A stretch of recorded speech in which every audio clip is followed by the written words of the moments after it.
The crisp November evening air carried the excitement of thousands of people gathered outside the London Palladium.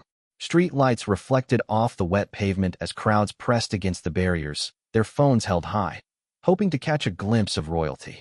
Inside the historic theater, the atmosphere buzzed with anticipation as performers made final preparations backstage and audience members settled into their red velvet seats.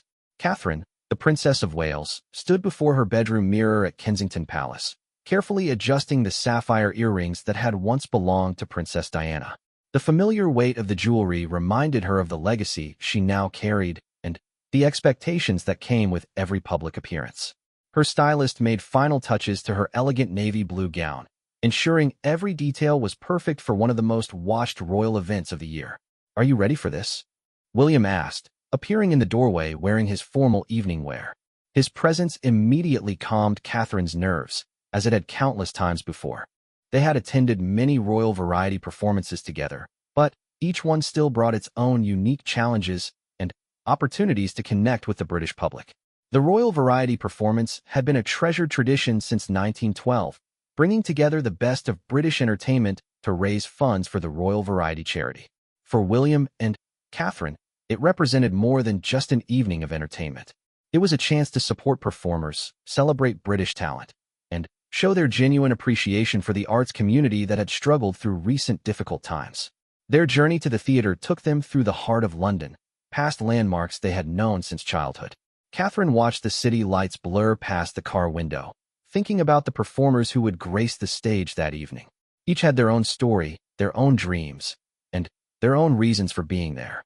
She felt honored to be part of an event that celebrated their talents and supported those in the entertainment industry who needed help. The car pulled up to the red carpet entrance, where photographers and reporters waited with their cameras ready. The moment the door opened, the noise of the crowd became overwhelming. Hundreds of people called their names, shouting expressions of love and support. William stepped out first, then turned to help Catherine from the vehicle. The flash of cameras created a constant strobe effect, but they had long since learned to navigate such moments with grace and composure. Catherine's smile was genuine as she waved to the crowd. She had discovered over the years that connecting with people, even in such brief moments, filled her with energy rather than draining it. A young girl in the front row held up a handmade sign declaring her love for the royal family. Catherine made sure to wave directly at her, causing the child's face to light up with joy.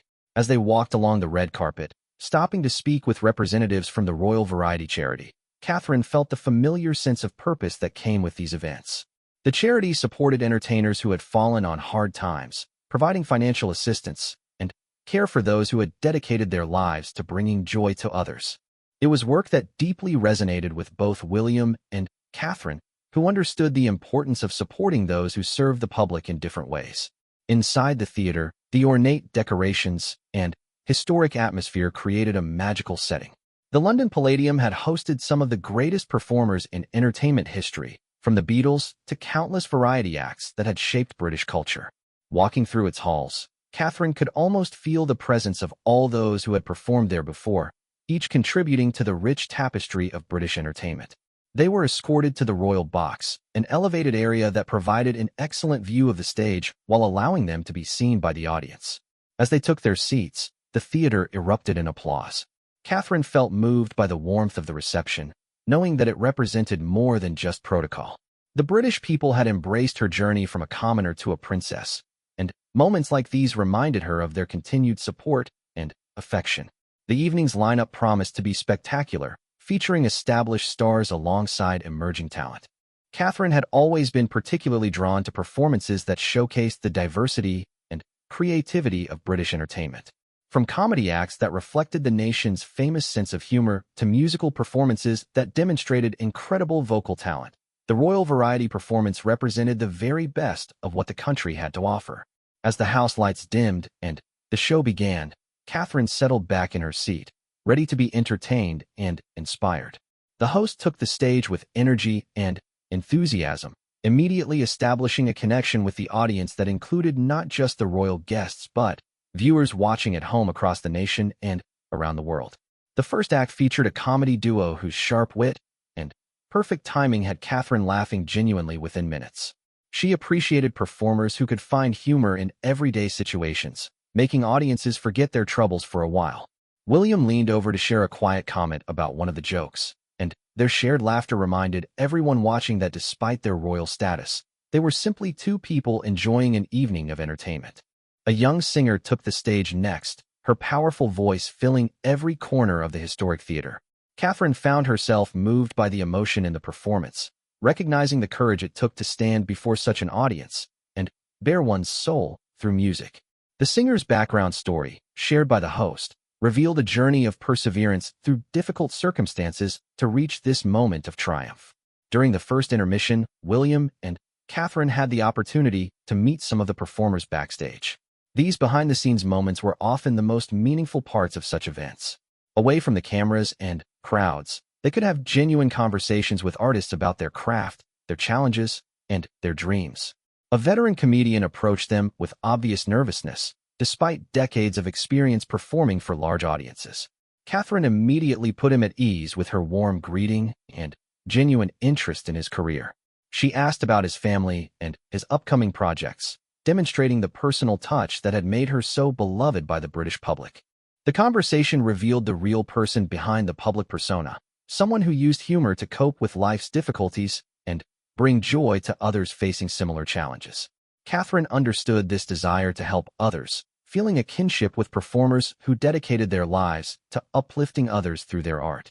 A dance troupe that had performed earlier in the evening gathered around William and Catherine, their energy and enthusiasm infectious. The youngest member, barely 18 years old, spoke about her dreams of performing professionally and the importance of the Royal Variety Charity in supporting emerging artists. Catherine was struck by the girl's determination and talent, seeing in her the future of British entertainment. The conversation touched on the challenges facing young performers, from the cost of training to the difficulty of finding opportunities in a competitive industry. William and Catherine listened intently, understanding that their presence and support could make a real difference in these artists' careers and lives. As they returned to their seats for the second half of the show, Catherine reflected on the conversations they had just shared. Each performer had a unique story, but they were united by their passion for their craft and their dedication to entertaining others. She felt privileged to play a small role in supporting their work through events like this. The second act opened with a spectacular musical number featuring a full orchestra and choir. The sound filled the theater with such power and beauty that Catherine felt goosebumps rise on her arms. The arrangement showcased the incredible talent of British musicians while paying tribute to the rich musical heritage of the nation. A magician took the stage next, and Catherine found herself genuinely amazed by his illusions. She had always been fascinated by performances that seemed to defy logic and explanation, appreciating the skill and practice required to create such moments of wonder. The magician's interaction with the audience, including a playful acknowledgement of the royal presence, added to the evening's sense of fun and spontaneity. The highlight of the evening came with a tribute to healthcare workers, featuring a specially commissioned song performed by some of Britain's most beloved entertainers. The performance honored those who had served during the pandemic, and Catherine felt deeply moved by the recognition of their sacrifice and dedication. She and William joined in the standing ovation, their applause reflecting not just appreciation for the performance, but gratitude for all those it honored. As the evening drew toward its conclusion, Catherine realized how quickly the time had passed. Each act had brought something special to the stage, creating a tapestry of entertainment that reflected the diversity and talent of British performers. She felt proud to be part of an event that celebrated such creativity while supporting those who needed assistance. The finale brought all the evening's performers together for a rousing musical number that had the entire audience on their feet. Catherine sang along with the familiar chorus, her voice joining thousands of others in a moment of shared joy and celebration. Looking around the theater, she saw faces filled with happiness and gratitude, reminded once again of the power of entertainment to bring people together and lift spirits. As the final notes faded and the curtain fell, the applause seemed to go on forever. Catherine and William rose to acknowledge the performers, their genuine appreciation evident in their enthusiastic clapping and broad smiles. The evening had exceeded all expectations, providing not just entertainment, but inspiration and hope. The traditional meet and greet with all performers followed, giving William and Catherine the chance to personally thank each act for their contribution to the evening's success. These individual conversations, brief though they were, allowed them to express their genuine appreciation for the talent and hard work that had made the evening so special. A young comedian, still glowing from the success of his performance, thanked them for their support of the arts community. Catherine assured him that events like this were among their favorite royal duties, as they provided opportunities to celebrate the very best of British talent while supporting important charitable work. As they prepared to leave the theater, Catherine took a moment to look back at the stage where so much magic had unfolded. The evening had reminded her of why she felt so passionate about supporting the arts and those who dedicated their lives to entertaining others. Each performer had given something of themselves to the audience, creating moments of joy, laughter, and inspiration that would be remembered long after the curtain fell. The ride back to Kensington Palace was filled with conversation about the evening's highlights and the impressive talent they had witnessed. William and Catherine both felt energized by the experience, grateful for the opportunity to be part of something that brought so much happiness to so many people while supporting a worthy cause. As their car pulled through the palace gates, Catherine reflected on the evening's success and the role they had played in it. The royal variety performance represented the best of what their public duties could accomplish, supporting worthy causes, celebrating British talent, and creating moments of shared joy that brought the nation together. It was work that filled her with purpose and reminded her daily of the privilege and responsibility that came with her position. The morning after the royal variety performance brought a flood of positive coverage across British media. Catherine sat in her private sitting room at Kensington Palace, scanning through newspapers and online articles while sipping her morning tea. Headlines praised not only the evening's entertainment, but also the genuine warmth and connection that she and William had shown throughout the event. Royal couple steals hearts at variety show, read one headline, accompanied by photographs of Catherine laughing at a comedian's joke and William applauding enthusiastically during a musical number. Another article focused specifically on their backstage interactions with performers, describing how they had taken time to speak personally with each act and show genuine interest in their stories and careers. The Royal Variety Charity had already released preliminary figures showing that the evening had raised more money than expected, thanks in part to the increased attention and ticket sales that came with royal patronage. Catherine felt satisfied knowing that their presence had contributed to the charity's ability to help entertainers in need, from elderly performers facing financial hardship to young artists struggling to establish themselves in the industry. Her private secretary knocked gently on the door, carrying a stack of thank you letters that had arrived overnight from performers who had participated in the show. Catherine always insisted on reading these personal messages, as they provided insight into the real impact of royal support on individual lives and careers. The first letter came from the young singer whose powerful voice had moved the audience to tears. She wrote about how meeting William and Catherine backstage had given her confidence and validation at a crucial point in her career. The royal couple's genuine interest in her music and encouragement about her future had meant more than any review or award could have provided. Another letter came from the veteran comedian who had initially seemed nervous about meeting them. He described how Catherine's warm conversation and genuine laughter at his jokes had reminded him why he had fallen in love with comedy decades earlier. Their brief interaction had reignited his passion for performing and given him new energy for upcoming projects. The dance troupe had written a collective letter, with each member contributing a paragraph about their experience. The youngest dancer, who had spoken so passionately about her dreams, wrote about how Catherine's advice to follow your heart and work hard had given her the courage to audition for a prestigious dance company the following week. Catherine set the letters aside and picked up her phone to call William, who was at another engagement that morning. She wanted to share the positive feedback they were receiving and discuss their upcoming schedule of arts-related events. The Royal Variety performance had reminded them both of how much they enjoyed supporting creative endeavors and how effective such events could be in raising both funds and awareness for important causes. "The response has been incredible," she told William when he answered. "I think we really connected with people last night, and the performers seemed genuinely grateful for our support. It makes me want to do more events like this." William agreed, mentioning that he had already received several invitations to support other arts organizations and charities. They discussed the possibility of increasing their involvement with the creative community, perhaps visiting drama schools or attending smaller, more intimate performances where they could have deeper interactions with emerging artists. Their conversation was interrupted by a call from their press secretary, who was fielding interview requests from entertainment journalists wanting to discuss the royal couple's relationship with the arts community. Several performers from the previous evening had spoken glowingly about their interactions, creating additional positive coverage that reinforced their image as approachable and genuinely caring members of the royal family. Catherine spent the rest of the morning reviewing her schedule with her private secretary, looking for opportunities to incorporate more arts-related engagements. She had always been drawn to creative endeavors, having studied art history at university and maintained a lifelong interest in visual arts, music, and theater. The Royal Variety performance had reminded her how fulfilling it was to support artists and how much her presence could mean to performers seeking recognition and validation. Her afternoon was scheduled to include a visit to a local school, where she would observe their drama program and speak with students about pursuing careers in the arts.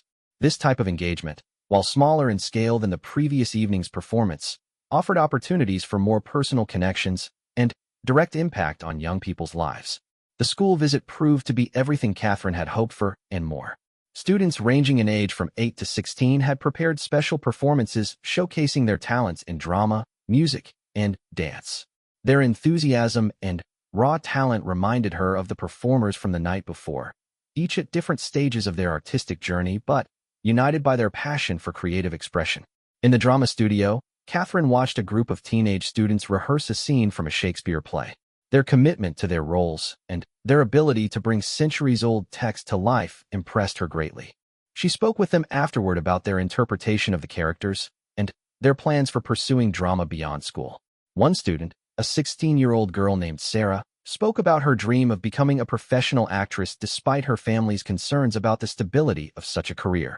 Catherine shared her own experiences of pursuing unconventional paths and encouraged Sarah to work hard while also developing backup skills that could support her artistic ambitions.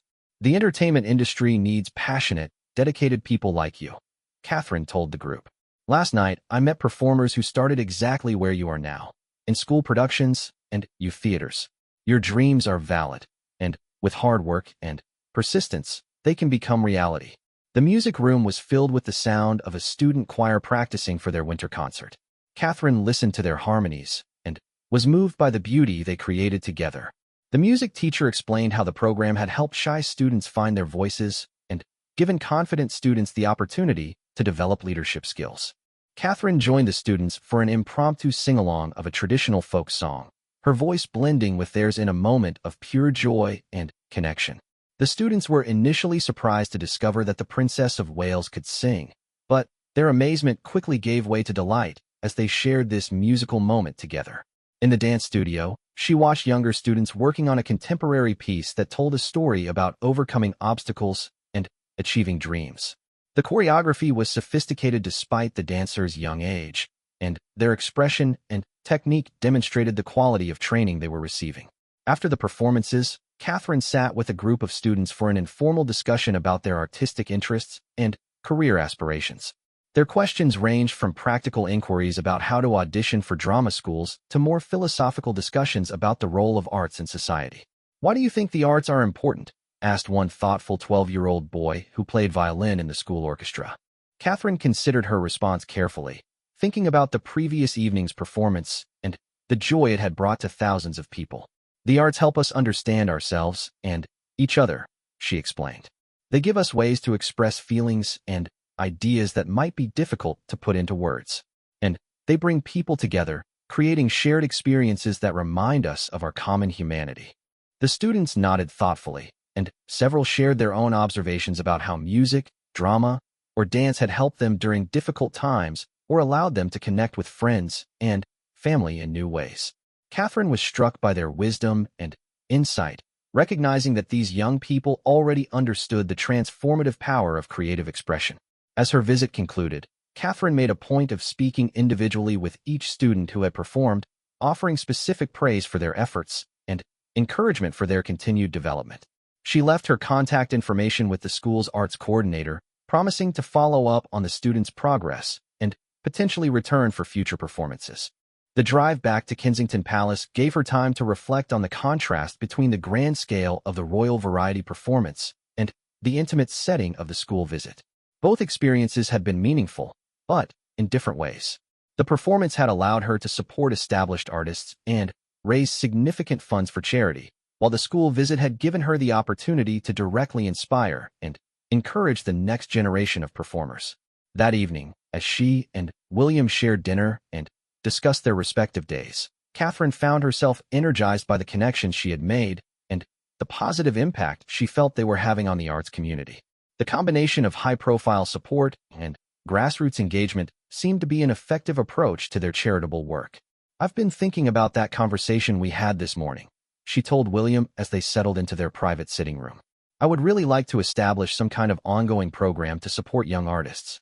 Maybe scholarships or mentorship opportunities, something that could make a real difference in their ability to pursue their dreams." William was immediately supportive of the idea, having had similar thoughts after his own engagements that day.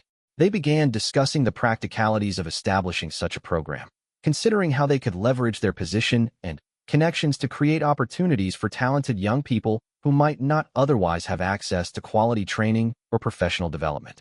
Their conversation was interrupted by a phone call from the Royal Variety Charities director, who wanted to share the final fundraising figures from the previous evening's performance.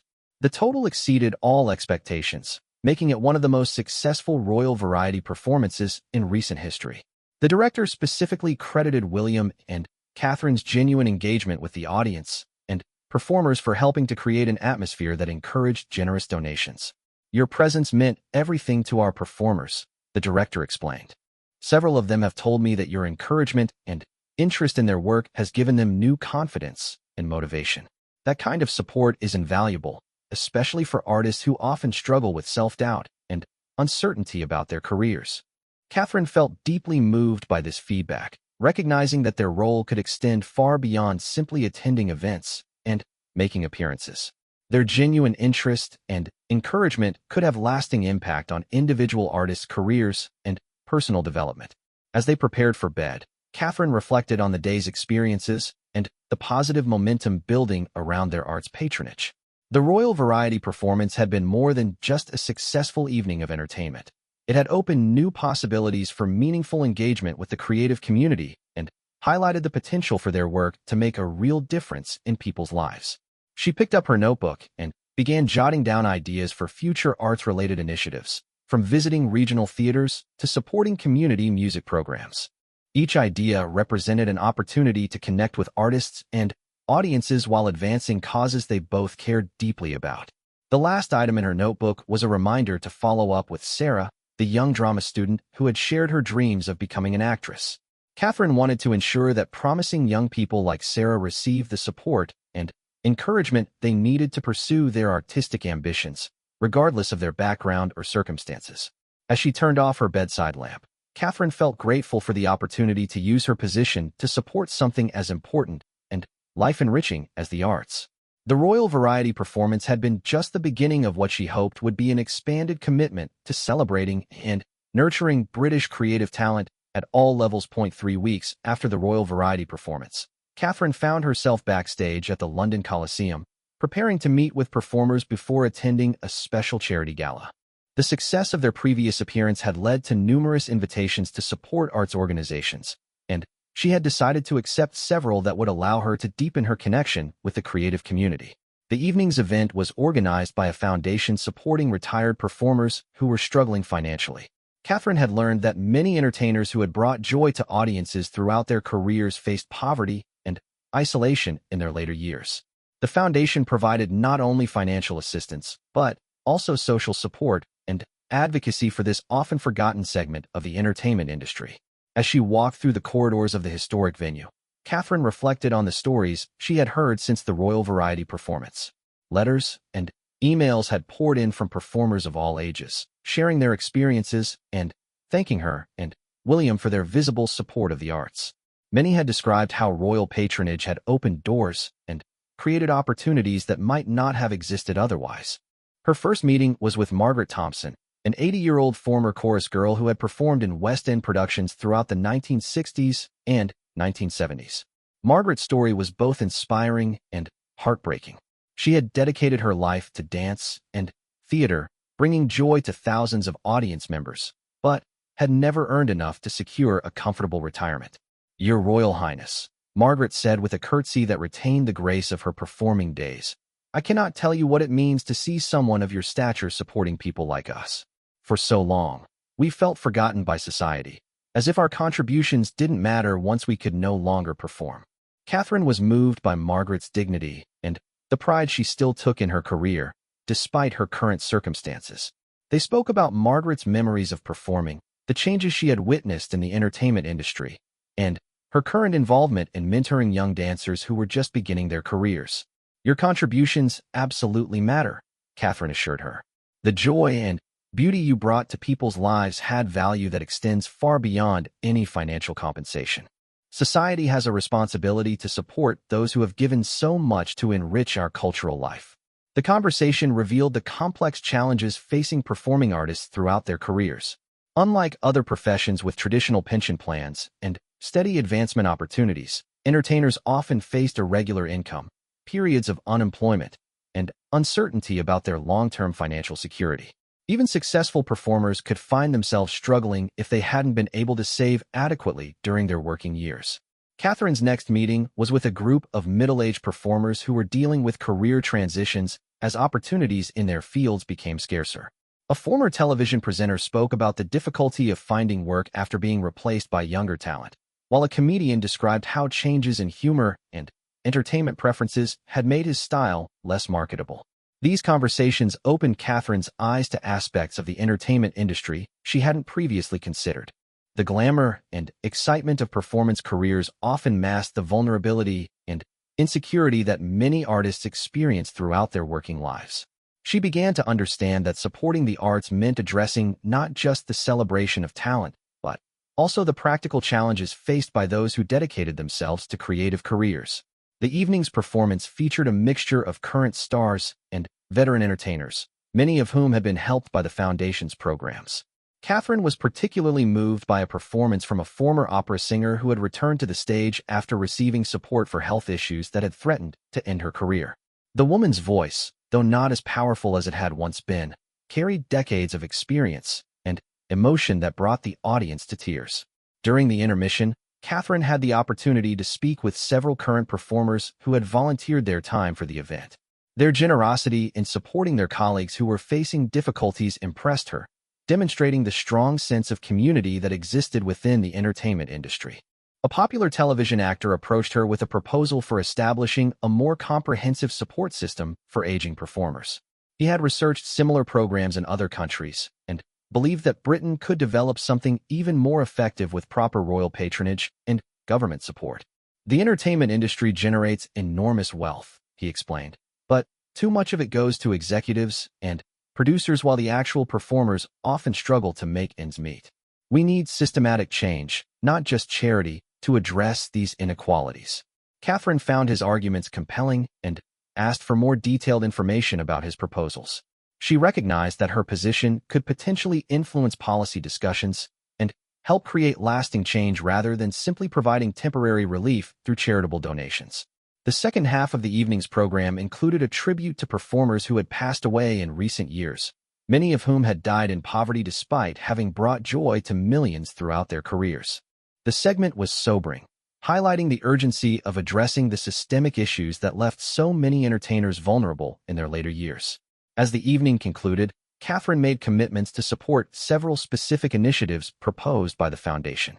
She agreed to serve as patron for a new program providing housing assistance to homeless former performers and promised to help raise awareness about the challenges facing aging entertainers. The following week brought another arts-related engagement, this time a visit to a community theater in Manchester that served a predominantly working-class neighborhood. Catherine traveled by train, enjoying the journey through the British countryside and the opportunity to see parts of the country outside London. The theater was small and modest compared to the grand venues she usually visited, but the enthusiasm of the staff and volunteers was infectious. The artistic director, a passionate woman named Linda Davies, had founded the theater 15 years earlier with the goal of making live performance accessible to everyone, regardless of their background or financial circumstances. "We believe that everyone deserves access to the arts," Linda explained as she showed Catherine around the facility. "Many of our audience members have never been to a theater before, and seeing their faces light up during a performance reminds me why this work is so important. The theater offered programming that reflected the community's interests and experiences, from traditional plays to contemporary works dealing with local issues. They also provided education programs for children and teenagers, many of whom came from families with limited resources for extracurricular activities. Catherine watched a rehearsal of a youth production that addressed bullying and peer pressure through dramatic storytelling. The young actors, ranging in age from 12 to 17, displayed remarkable commitment to their roles and sophisticated understanding of the complex issues they were exploring. After the rehearsal, she spoke with the young performers about their experiences in the theater program. Many described how participation had helped them gain confidence, develop friendships, and discover talents they hadn't known they possessed. Several mentioned that the theater had become a safe space where they could express themselves and explore difficult emotions in a supportive environment. Before I started coming here, I was really shy and didn't have many friends, explained 15-year-old James, who played the lead role in the production. Acting has taught me that I can be different people and that it's okay to show emotions. It's also shown me that I want to keep doing this, maybe even as a career. Catherine was struck by the transformative power of the arts in these young people's lives. The theater was providing more than entertainment. It was offering education, social support, and opportunities for personal growth that might not have been available elsewhere in the community. She spent time with Linda Davies discussing the challenges of maintaining such programs with limited funding and volunteer support. The theater operated on a shoestring budget, relying heavily on donations and grants that were never guaranteed from year to year. Despite these difficulties, Linda remained optimistic about the future and passionate about the theater's mission. "We've seen too many young people transformed by their involvement here to ever give up," Linda said. "Every child who gains confidence, every teenager who decides to stay in school instead of getting into trouble, every family that comes together for our family shows. Those are the victories that keep us going." Catherine left Manchester feeling inspired by the dedication of people like Linda Davies and the young performers she had met. Their stories reinforced her growing conviction that supporting the arts was about much more than attending glamorous events or meeting famous performers.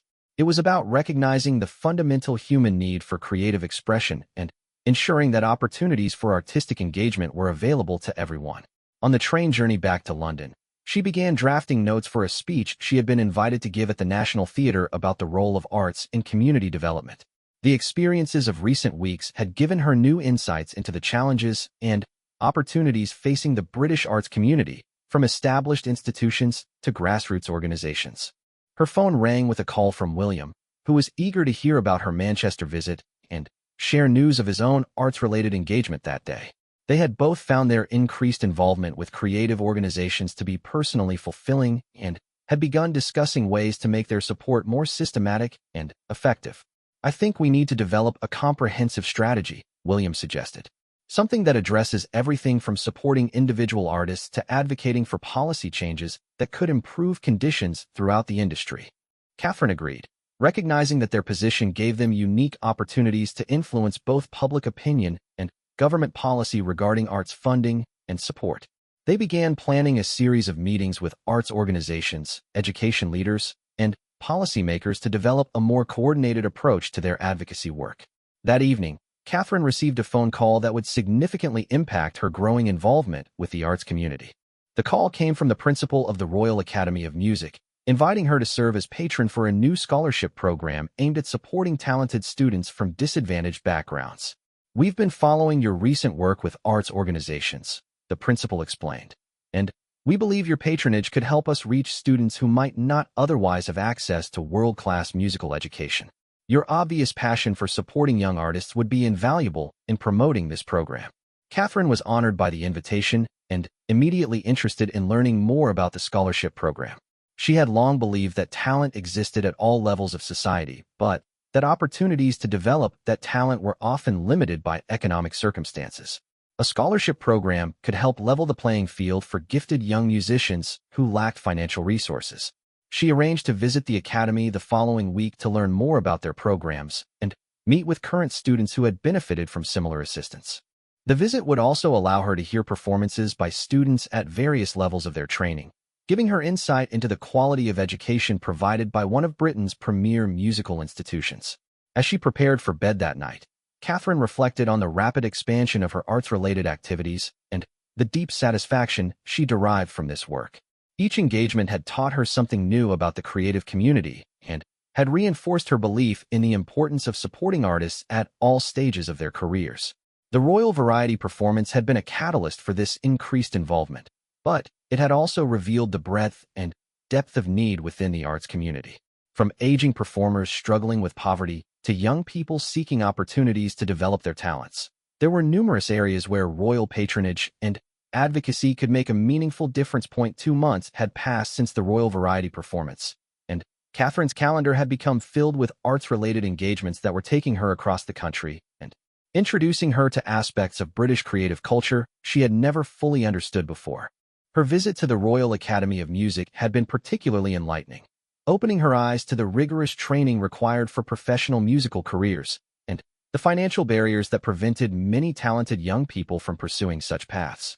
The Academy visit had begun with a private recital by scholarship students, each performing pieces that showcased both their current abilities and their potential for future development. Catherine had been moved to tears by a 17-year-old violinist named David, whose performance of a Bach concerto demonstrated technical mastery that belied his young age and humble background. David's story had stayed with Catherine long after the recital ended. He came from a single-parent household in Birmingham, where his mother worked multiple jobs to make ends meet. His talent had been discovered by a music teacher at his state school who recognized his exceptional ability and helped him apply for the Academy's scholarship program. Without financial assistance, David would never have been able to access the quality of instruction that was now preparing him for a professional career as a classical musician. "Before I came here, I practiced on an old violin from my school's music room," David had told Catherine during their conversation after his performance. "I knew I loved music, but I never imagined I could be good enough to play professionally. The teachers here have shown me possibilities I never knew existed." Catherine's conversation with David and other scholarship students had reinforced her belief that talent was distributed equally across all social classes, but opportunities to develop that talent were not. She had committed to expanding the Academy's scholarship program, using her platform to raise both funds and awareness about the need for broader access to quality musical education. Her next significant engagement took her to Edinburgh, where she attended the opening night of a new play written and performed by formerly homeless individuals. The production was part of an innovative program that used theater as a tool for social rehabilitation and personal empowerment. Catherine had learned about the program through her growing network of arts advocates and had been intrigued by its approach to addressing social issues through creative expression. The play itself was raw and powerful, telling stories of life on the streets with an authenticity that no professionally trained actor could have matched. The performers brought their lived experiences to their roles, creating moments of startling honesty and emotional depth that left the audience profoundly moved. After the performance, Catherine met with the cast and the program's director, Dr. Sarah Mitchell, who had developed the innovative approach to using theater as a therapeutic and rehabilitative tool. Dr. Mitchell explained how involvement in creative projects helped participants rebuild their confidence, develop communication skills, and create new social connections that supported their recovery and reintegration into society. "Theater gives these individuals a voice and a platform to tell their stories," Dr. Mitchell explained. "For many of them, it's the first time they've felt valued and respected in years. The process of creating and performing gives them a sense of purpose and achievement that can be transformative." Catherine was particularly moved by her conversation with Michael, a 52-year-old former construction worker who had become homeless after a workplace injury led to addiction and family breakdown. He had been living on the streets for 3 years when he was introduced to the theater program. "I thought my life was over," Michael told Catherine with remarkable honesty. "I had lost everything: my job, my family, my self-respect. When someone first suggested I try acting, I thought they were crazy. But slowly, through working on these plays, I began to remember who I used to be and to believe I could be that person again." Michael had not only participated in several productions, but had also begun writing his own material, drawing on his experiences to create stories that helped other program participants process their own struggles.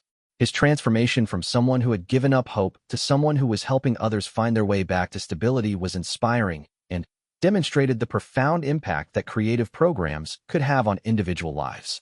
The Edinburgh visit also included a meeting with representatives from the Scottish Arts Council, who were seeking royal support for expanded funding of community-based arts programs throughout Scotland. They presented Catherine with research showing the positive impact of arts participation on mental health, community cohesion, and economic development in disadvantaged areas. "The evidence is overwhelming," explained Dr. Robert Ferguson, the Council's research director. "Communities with strong arts programs show lower rates of crime, better educational outcomes, and higher levels of social engagement. The arts aren't just nice to have, they're essential for healthy communities." Catherine found the research compelling and asked for copies of all relevant studies to share with government ministers and other policymakers. She was beginning to understand that her advocacy for the arts could extend beyond individual charitable efforts to influencing broader policy discussions about the role of creativity in addressing social challenges. Her return journey to London provided time to reflect on the powerful experiences of the Edinburgh visit. The Homeless Theatre program had demonstrated the arts' capacity to heal and transform lives in ways that traditional social services sometimes could not. The combination of creative expression, social support, and skills development offered through such programs represented innovative approaches to addressing complex social problems. Back in London, Catherine's next engagement took her to the Royal Opera House, where she was attending a special performance dedicated to raising awareness about mental health issues. The evening featured a newly commissioned ballet that explored themes of depression, anxiety, and recovery through movement and music rather than words. The production was the brainchild of renowned choreographer James Morrison, who had struggled with mental health issues throughout his career and wanted to use his art to destigmatize such challenges and offer hope to others facing similar struggles. The ballet told the story of a young woman's journey through depression and her gradual path to recovery, with different dancers representing various aspects of her internal experience. Catherine found the performance deeply moving and artistically sophisticated. The choreography captured the isolation and despair of depression through solo passages of remarkable intensity, then gradually introduced other dancers representing support systems, therapy, and hope. The final scene showed the protagonist not as cured, but as someone who had learned to manage her condition and find joy and meaning despite ongoing challenges. After the performance, Catherine participated in a panel discussion about mental health and the arts, alongside mental health advocates, medical professionals, and artists who had incorporated their own mental health experiences into their creative work. The discussion was frank and informative, covering both the ways that artistic careers could exacerbate mental health problems and the ways that creative expression could serve as a powerful tool for healing and recovery. The pressure and uncertainty that come with artistic careers can be overwhelming, admitted soprano Elena Vasquez, who had taken a 2-year break from performing to address severe anxiety. But the arts community is becoming more open about these struggles, and that's helping all of us feel less alone. Catherine shared her observations about the various arts programs she had visited in recent months, noting the consistent theme of creative expression serving as a pathway to personal growth and social connection. She emphasized the importance of making such programs widely available and ensuring that mental health support was integrated into arts education and professional development. The conversation revealed the complex relationship between creativity and mental health, with participants acknowledging that while artistic temperaments might be more susceptible to certain mental health challenges, the arts also provided unique resources for understanding and addressing such difficulties. Following the panel discussion, Catherine met privately with several young performers who had benefited from mental health support services within the arts community. Their stories highlighted the importance of early intervention and the value of peer support networks in helping artists maintain both their creative careers and their psychological well-being. One young actor, Thomas, described how participation in a therapy group specifically designed for performers had helped him address stage fright that had become so severe it was threatening his career. Through working with both mental health professionals and experienced actors who had faced similar challenges, he had developed coping strategies that allowed him to continue performing while managing his anxiety. "Before I got help, I thought I had to choose between being an actor and being mentally healthy," Thomas explained. "Now I understand that taking care of my mental health actually makes me a better performer because I'm more present and authentic on stage." Catherine's engagement with mental health and arts continued the following week with a visit to a specialized treatment center that used creative therapies to help young people with severe mental health conditions. The center combined traditional psychiatric treatment with programs in visual arts, music, drama, and creative writing, recognizing that creative expression could be both therapeutic and empowering for young people struggling with depression, anxiety, eating disorders, and other mental health challenges. She observed several group sessions where young patients were working on various creative projects. In the art therapy room, teenagers were using painting and sculpture to explore and express emotions that they found difficult to discuss verbally. The art therapist explained how the creative process often allowed patients to access and process feelings that traditional talk therapy alone might not reach. Art gives them a different language, the therapist explained. Sometimes a drawing or a sculpture can communicate something that words can't capture, and the process of creating something can be healing in itself, regardless of what the finished product looks like. Catherine was struck by the intensity and beauty of the work being produced by these young people. Their paintings and sculptures dealt with themes of pain, hope, struggle, and resilience with remarkable honesty and artistic sophistication.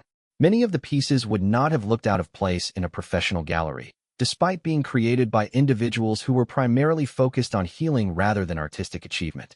In the music therapy room, she observed a session where patients were working together to compose and perform original songs about their experiences.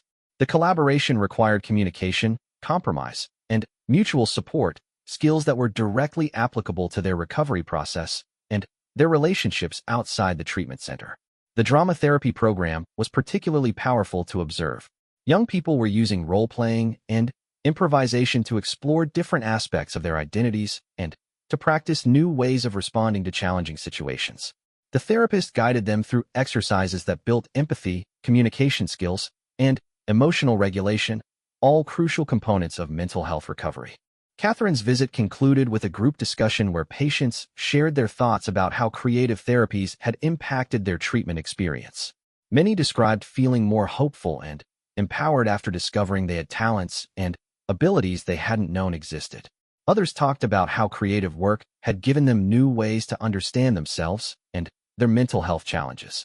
When I first came here, I felt like I was broken and worthless, shared 18-year-old Emma, who had been treated for severe depression and self-harm. Working on my photography project has shown me that I can create something beautiful, and that's helped me believe that maybe I'm not as worthless as I thought. The treatment center visit reinforced Catherine's growing understanding of the arts as tools for healing and personal development. She was beginning to envision a comprehensive approach to arts advocacy that would address not only entertainment and cultural enrichment, but also the therapeutic and social benefits of creative engagement. That evening, Catherine met with William to discuss the insights she had gained from her recent engagements and to plan their joint approach to expanding their arts advocacy work. They had both been moved by the stories and experiences they had encountered and were committed to using their platform to support innovative programs that demonstrated the power of creativity to address social challenges and improve individual lives. I think we're discovering something really important here, William observed.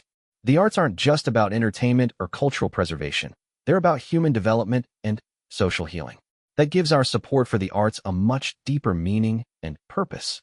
6 months after the Royal Variety performance that had sparked their deeper involvement with the arts community, Catherine stood before a packed auditorium at the Royal Festival Hall, preparing to deliver the most important speech of her royal career.